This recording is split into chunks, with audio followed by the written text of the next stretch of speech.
Hello students, a very good morning to all of you. Today we will discuss our chapter 15 and that is the framing of the constitution. संविधान के निर्माण के बारे में आज हम डिस्कस करेंगे कि किस प्रकार से हमारे भारत का जो संविधान था वो बना और किस प्रकार से हमारा जो संविधान है उसके बनने की जो प्रोसीजर थी वो स्टार्ट हुई थी। इंडियन कॉन्स्टिट्यूशन इफेक्ट में आया 26 जनवरी 1950 को, यानी कि 26 जनवरी 1950 को जो हमारा संविधान था वो लागू किया गया and has the distinctions to be longest in the world. हमारा जो संविधान है हम सभी को पता है कि जो संसार में वो सबसे बड़ा संविधान है। अब इसके जो बनने की प्रोसीजर थी उसके बारे में थोड़ी सी बात करते हैं कि 1946 में जो कैबिनेट मिशन हमारे इंडिया में भेजा गया था, इंडिया की जो पॉलिटिकल स्थिति थी उसके ऊपर बात करने के लिए। तो इसी जो कैबिनेट मिशन था इसी ने सजेशन दिया हमारे इंडियंस लीडर्स को कि क्यों ना आप लोगों अपनी कॉन्स्टिट्यूएंट असेंबली का निर्माण करें और अपने संविधान का निर्माण करें। तो इसी के रिगार्डिंग हमारी जो कॉन्स्टिट्यूएंट असेंबली थी वो बनाई गई, उसके लिए जो मेंबर्स थे वो इलेक्ट किए गए। अब इसके बाद बात करते हैं 26 जनवरी 1950 को लागू किया गया था। सबसे लंबा जो है हमारा वो वर्ल्ड में जो ये है कॉन्स्टिट्यूशन है, लेकिन अगर इसकी लेंथ और इसकी कॉम्पल्सरी की बात करें तो शायद इसको हम बहुत अच्छे तरीके से इंडिया के संदर्भ में समझ सकते हैं। वो किस प्रकार से, क्यों? क्योंकि हमारी जो इंडिया की जो साइज़ है और जो हमारे इंडिया का उसके अकॉर्डिंग कह सकते हैं कि जो डाइवर्सिटी है, जो विभिन्नताएं हैं हमारे इंडिया में, उनके अकॉर्डिंग अगर हम बात करें तो हमारा जो कॉन्स्टिट्यूशन है वो बहुत लेंथी और कॉम्पल्सरी के साथ बनाया गया है। लेकिन पूरा का पूरा जो इंडिया की डाइवर्सिटी है उस चीज़ को ध्यान में रखते हुए हमारे संविधान का निर्माण किया गया है। तो इस प्रकार से जो हमारा संविधान है उसकी जो टाइमिंग थी बनने की अगर हम बात करें उसमें, तो वो सबसे पहले यही थी कि इंडियन कॉन्स्टिट्यूशन का जो टाइम पीरियड था फ्रेमिंग का, बनने का, वो हुआ था दिसंबर 1946 से लेके दिसंबर 1949 तक। यानी कि करीब करीब अगर हम इसके टाइम की बात करें तो लगभग 3 साल के करीब इसको बनने में लगे थे।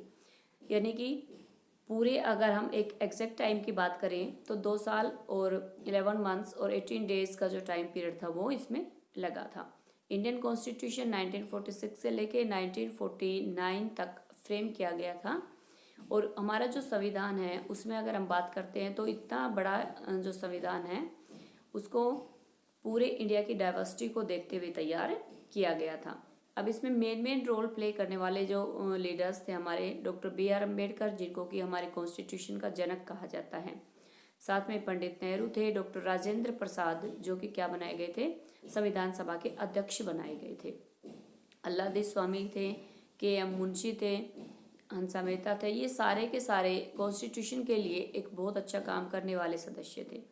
अब अगर हम बात करें हमारे कॉन्स्टिट्यूशन की टाइम की, तो ये कैबिनेट मिशन के सिफारिश पर 1946 में बनना शुरू हुआ और दिसंबर 1949 तक जाकर हमारा कॉन्स्टिट्यूशन था वो कंप्लीट हो गया था।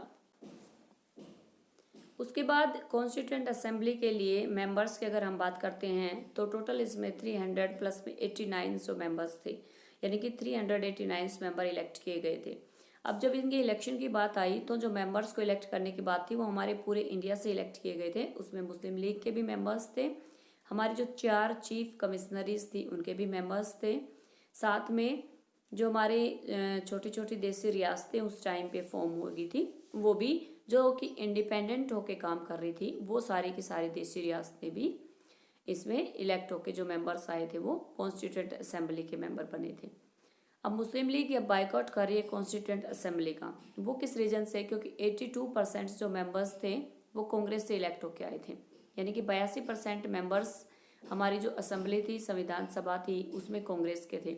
मुस्लिम लीग पाकिस्तान के अलग पार्टीशन की मांग की जा रही है, पाकिस्तान की मांग की जा रही है जो इंडिया से पार्टीशन के बाद बनाना है उनको, और इसलिए मुस्लिम लीग ज़्यादा इंटरेस्टेड नहीं थी, हमारी जो संविधान सभा बनाई गई थी उसके फेवर में नहीं थी। इसलिए मुस्लिम लीग ने जो कॉन्स्टिट्यूएंट असेंबली बनाई गई थी उसका बायकॉट कर दिया था। अब बात करते हैं डॉक्टर B.R. अम्बेडकर की, कि डॉक्टर B.R. अम्बेडकर जो थे वो चेयरमैन बनाए गए थे ड्राफ्टिंग कमेटी के, और उन्होंने एक बहुत ही इंपॉर्टेंट रोल प्ले किया था इस असेंबली में। यानी कि कमेटी बनाई गई कि किस प्रकार से हमें अपने कॉन्स्टिट्यूशन का जो फ्रेमिंग है वो करनी है, ड्राफ्ट है वो तैयार करना है, और इसके लिए डॉक्टर B.R. अम्बेडकर का नाम सबसे पहले सामने आया। Doctor B.R. अम्बेडकर जिनको कि भारतीय संविधान का जनक माना जाता है, तो इनके बारे में कहा जा सकता है कि इन्होंने सबसे इम्पोर्टेंट रोल प्ले किया।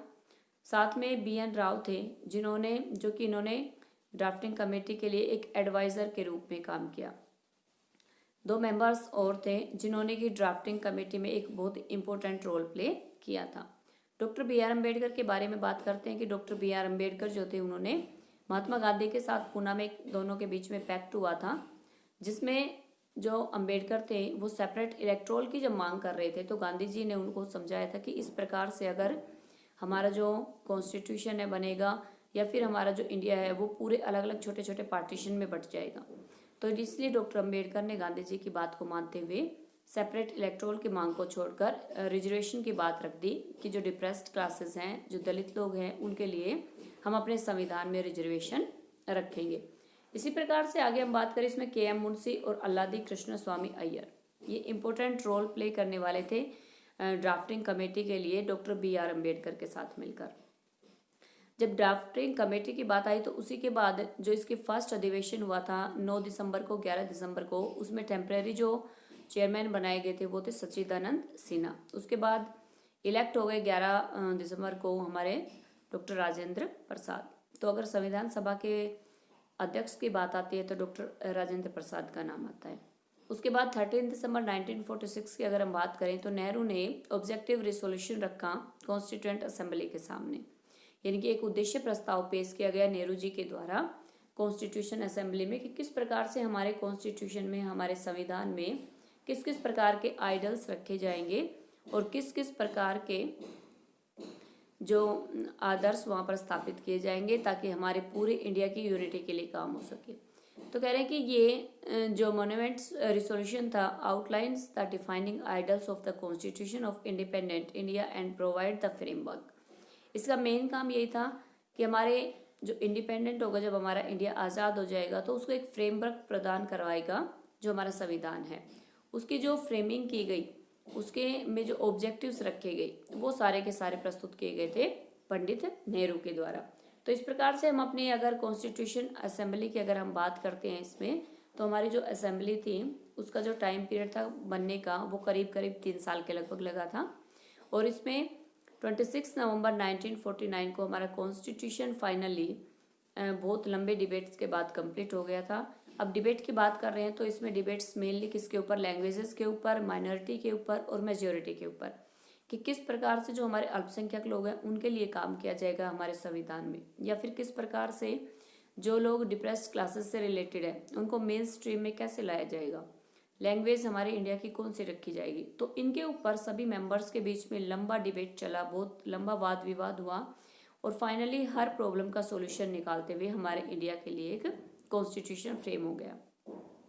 और इसी कॉन्स्टिट्यूशन की अगर हम बात करें तो 24 जनवरी 1950 में लास्ट इसका अधिवेशन करवा के 26 जनवरी को इसको लागू कर दिया गया।